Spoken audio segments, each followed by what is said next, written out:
How to buy Picoin on Bitget. Hey guys, in this tutorial we're going to see how to easily do that.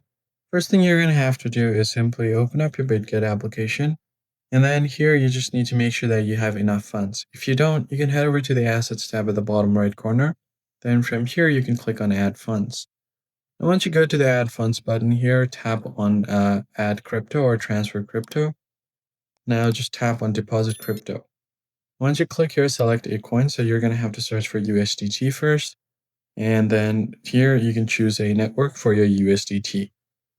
Now just copy the deposit address and paste it here. Now tap on Save or Share Address. And once you deposit certain crypto here, you can find your USDT. Now you're just going to use the USDT to buy the Pi coins here on Bitget. Tap on Trade. And then from here, go to the Buy tab. Now on the coin right here, it was Vanry or USDT.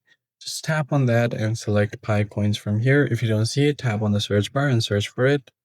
Now select your order type as market, and then maximize your USDT here. Just slide the slider all the way to 100%. Tap on Buy Pi, and then with the order confirmation, you should be able to buy the Pi coins on Bitget. So that's basically it, guys. If you found the tutorial helpful, hit the like button below and subscribe. I'll catch you on the next one.